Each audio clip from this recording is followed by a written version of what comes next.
Alors pour vous, aujourd'hui en Moselle, c'est la chasse un petit peu aux signatures. C'est pas la chasse, c'est simplement d'aller voir les maires et de leur dire faites vivre et respirer notre démocratie. Vous avez une vraie responsabilité.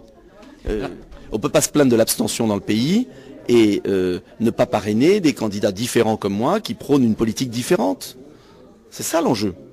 Alors c'est difficile à convaincre ces maires aujourd'hui. Ça dépend lesquels, mais oui, ils réfléchissent. C'est normal d'ailleurs qu'ils réfléchissent. Et puis souvent on leur fait croire que c'est un soutien, c'est pas un soutien. On peut parrainer sans avoir les mêmes idées. Quand le maire marie des gens dans son hôtel de ville, il n'est pas obligatoirement ami des mariés. Là, c'est pareil. On peut me parrainer sans pour autant être d'accord avec tout ce que je défends. En revanche, on permet à la démocratie de vivre et d'avoir le choix.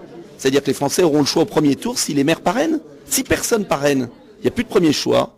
Il y a le second tour avec Hollande, Sarkozy, Hollande, c'est-à-dire la même politique. Donc il est vital que les maires aient un sursaut démocratique et parrainent. Et moi, je viens me présenter à eux, c'est normal qu'ils me connaissent. Faire voir qui je suis.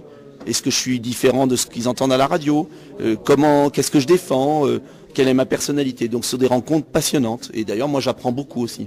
Vous seriez une troisième voie, en fait. Oui, j'en suis convaincu. Donc il faut la jouer. Il faut présenter aux Français autre chose. Et on ne va pas subir éternellement le Sarkoland, comme j'appelle. Alors quelles seraient un peu les différences importantes que vous proposez aux Français aujourd'hui, cette troisième voie?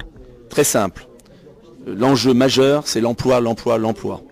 Et pour relocaliser les emplois, il faut se protéger, mettre en œuvre un vrai protectionnisme. Il faut oser le mot. Et il faut aussi relocaliser le pouvoir. Arrêter de voir les décisions prises à Bruxelles, dans les multinationales, les agences de notation. Donc, ma politique est très simple. C'est les Français doivent reprendre le pouvoir. Et à travers leur président de la République, enfin avoir un président de la République qui a de l'influence sur les choses, qui ne fait pas semblant, qui ne fait pas des shows télévision, comme on a vu là des derniers jours, et qui en fait fait rien. L'enjeu est là. Donc je propose un protectionnisme minimum pour défendre les emplois qui restent sur le sol. Je propose une baisse des charges sur les PME pour que on puisse investir, créer de l'emploi en France. Je propose une réforme de l'euro pour qu'on sorte de cette monnaie trop chère qui nous asphyxie. Je propose de contrôler les banques pour que enfin les banques soient au service des artisans, des commerçants, des entrepreneurs et pas ne jouent pas nos économies sur les marchés. Ça, ce sont des vraies décisions. Alors ça peut choquer certains, mais moi je dis que c'est le seul moyen de remettre d'aplomb l'emploi en France. Et si on a l'emploi, on n'aura plus de problème de déficit, de dette, de sécurité sociale, de retraite.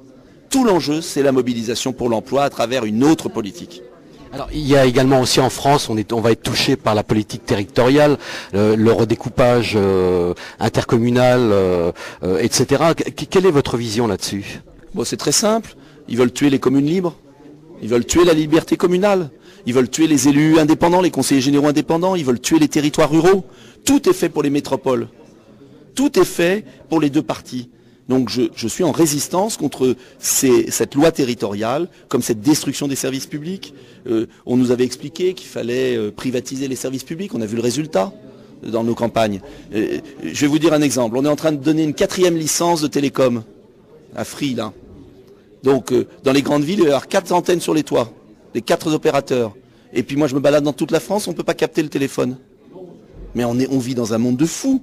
Donc il faut que les territoires soient enfin défendus. Et je serai le seul maire candidat. Il faut qu'il y ait une politique d'aménagement du territoire. Pourquoi on donne une 4e licence, autorisation de téléphone portable, alors qu'on a la moitié de la France qui n'est pas couverte? Et qu'on ne peut pas trimballer en France sans être coupé? Vous voyez, on est en train de changer les horaires de la SNCF, on est en train de détruire EDF, GDF. Moi je veux qu'il y ait des vrais services publics et je veux qu'il y ait une liberté d'entreprendre pour les petites entreprises pour créer de l'emploi en France.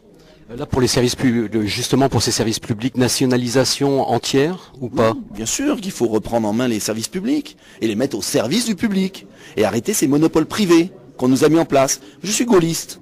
Alors certains diront ah là là, mais moi je suis gaulliste, je crois que les services publics doivent appartenir à l'État et je crois en revanche qu'il faut de l'initiative privée pour les entreprises pour créer de l'emploi.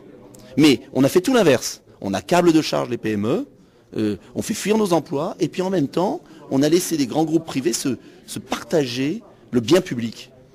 C'est inacceptable. Le privé doit aller vers l'économie du privé et les services publics doivent rester des services publics. C'est un changement radical. Hein ? Alors pour conclure aujourd'hui, il vous manque combien de signatures? Il m'en manque, allez, je dirais 150. On a fait les 2 tiers, un peu plus des 2 tiers, presque les 3 quarts. Mais il faut être vigilant parce que vous savez, l'UMP, le Parti Socialiste, tous, ils feront tout pour qu'il n'y ait justement pas de troisième voie, qu'il n'y ait pas d'autres personnalités. Parce que s'il y a une autre personnalité qui dit autre chose, ils ont peur de la concurrence. Ils veulent la concurrence pour tout le monde sauf pour eux.